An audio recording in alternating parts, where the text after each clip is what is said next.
everyone. Today I got an email from one of my students from Arizona that I taught last month, and she's getting her Moxie today. So she was wondering, I had taught a little bit about how to make your own stencils to mark your quilts so that you could do any fun design that you needed to do. But she was a little confused about how to do that, and so I thought it would be a great video for me to show everyone. So you can use all sorts of things to make a design. I've used leaves, you could use cookie cutters, or you can use clip art. So it's pretty easy to trace these things, but it's maybe a little bit more confusing on how to use clip art.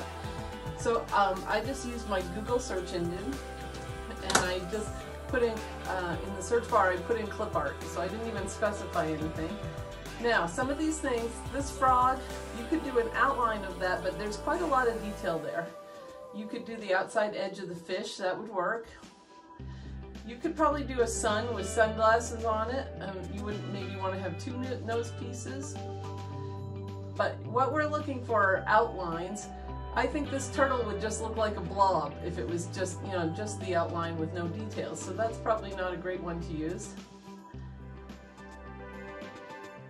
So how about this apple? So once you're on the apple, you can right click and you can tell it to save image as. It'll come up with some crazy thing. I'm just going to tell it to call it apple. And it will save it right here to my desktop. So I can pull it up. I just double clicked on it and I can pull it up. And I can go ahead and print that to my printer. And I've already done that. And this is how it printed. Okay, so that's a little bit big. And looking at my, I have all sorts of programs on my computer where I can edit things, but you might not have those programs. So we're going to talk about how to do this in the most simple way. So this is about 8 inches tall.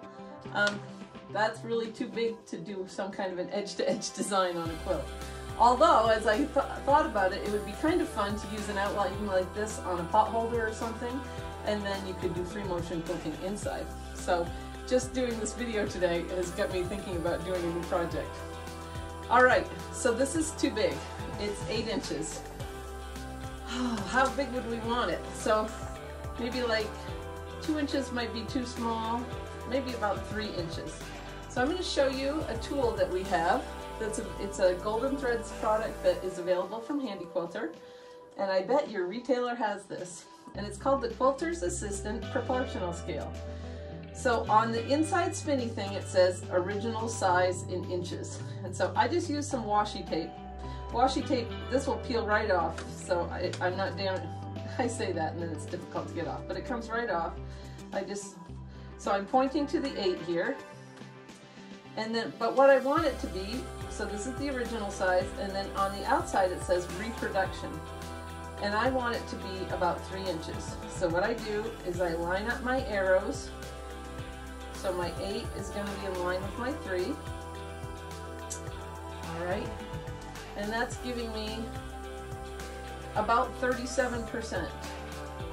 So now what I'm going to do is I'm going to take this apple, I'm going to put it in my printer, and I'm going to photocopy it at 37%.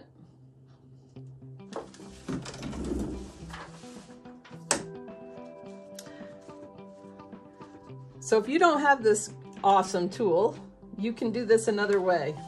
It's called Algebra. Remember ratios from high school? Okay, so we know that our current ratio is that it's about 8 inches, and that's at 100%. But what we really want is it to be 3 inches, and we don't know what percent that is. So then we cross multiply. So we're going to have 8x is equal to 300. And then we divide both sides by 8. And I already did this, and it actually turns out to be 37.5. And I think that if I had read this more carefully, or been more careful lining it up, but you know, reading glasses and all. So we line up our 3 with our 8. And I do believe that is 37.5. So this is just a quick way of doing real live math. So now I know that I need to reduce this to about 37%. So I'm going to put it in my printer, and I want to copy it. As a document is fine. I want one copy. And let's see. Right here there's settings, and I can resize it. I want to resize it custom.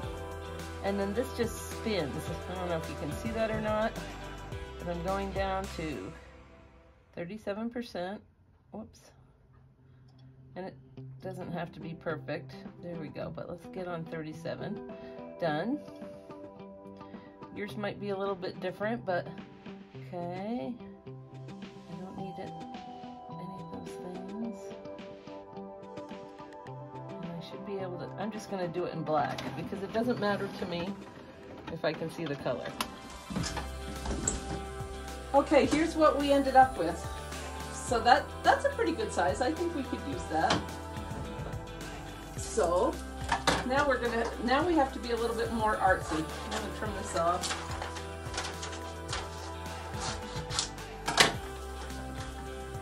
Okay, so the next product I'm going to use is called Quilter's paper. And it looks thin, it looks like tissue paper, but it's actually quite a bit stronger than tissue paper. And this is 12 inches. Now, my friend Jody, who's getting her Moxie today, she cannot quilt 12 inches. So we're gonna think about only using maybe about 8 inches of this, because anyone could probably do that on their machine. All right, so now what I want to do is I want to come up with a design with some apples. And I'm just going to grab a Sharpie, because then you'll be able to see what I'm doing. So what I really want to do is trace the outside of this apple.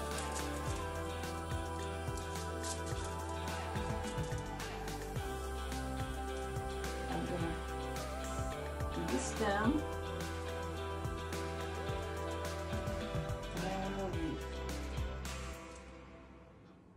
We probably want to come down. So there would be a little tiny bit of backtracking there, but I think that looks like an apple. So now let's turn it. Let's trace another one.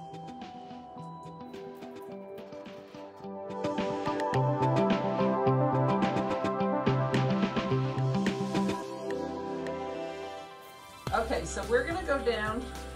I'm just going to mark right at 4 inches here, and I'm going to mark at 4 inches over here, because what we're trying to create is a continuous line design. So I know that I need to, my design needs to start there. So let's come up, and we'll go into my apple. So you come up and maybe go around like this. I'd probably put on the leaf, and then I would do the stem. So that would leave me maybe up here. I could, however, what I need to figure out is how am I going to quilt that so that I can leave that apple in a pretty easy way. And I'm just going to pick, I think I could come back up to the top most easily. So then I'm just going to draw a few loops.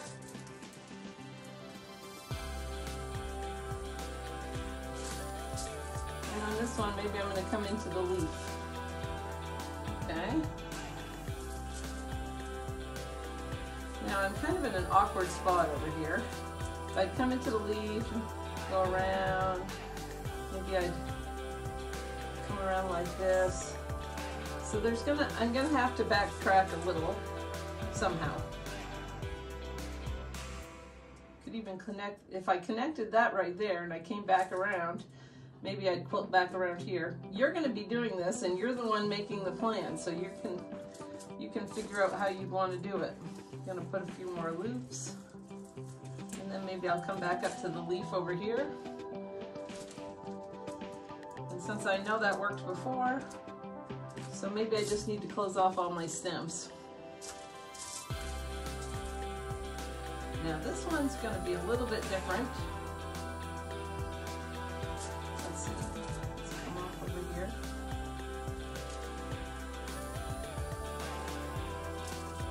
Just come up to the apple there, and then maybe we can come off in the same place. And now we have a cast, and it's to end right there. All right. So this will work.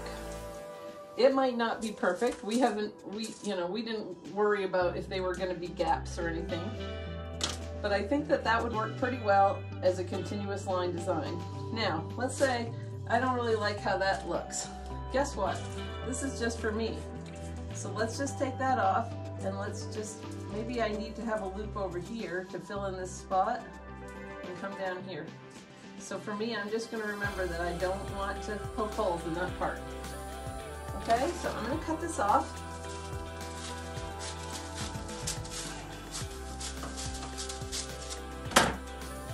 And here we are. All I did was I put down a piece of towel. I'm going to put my quilter's paper on it, and I need a pin. And now what I'm going to do is I am just going to poke holes. I'm doing about every 1/4 inch, but you can tell I'm not being all that fussy about it.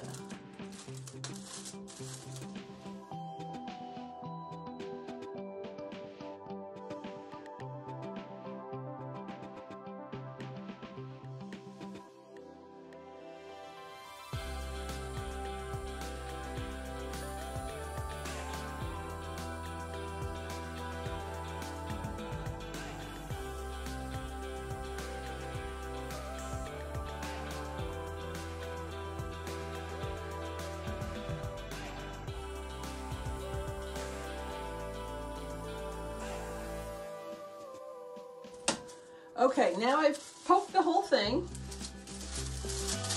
and on the back I can feel the little nubs. All right, so it's one of the things that's kind of important is that you take care of this so you don't pack all those down. Now, we're not going to be able to pounce on this white towel and see it, so let me get some darker fabric. And here we are. So I have some darker fabric here, and here's our design. Now, I want to have the pokey sides up. Okay, so I can feel that. And we're just going to lay it down, and we're going to use our pounce pad. So how you use a pounce pad is you pounce it on your hand or a table or something. You hold it still and you gently swipe across.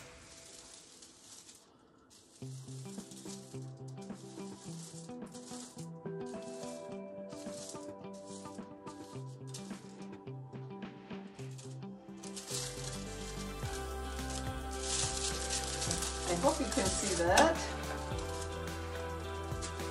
But now we have a design on our fabric, and we could go ahead and just continue, and we have our apples.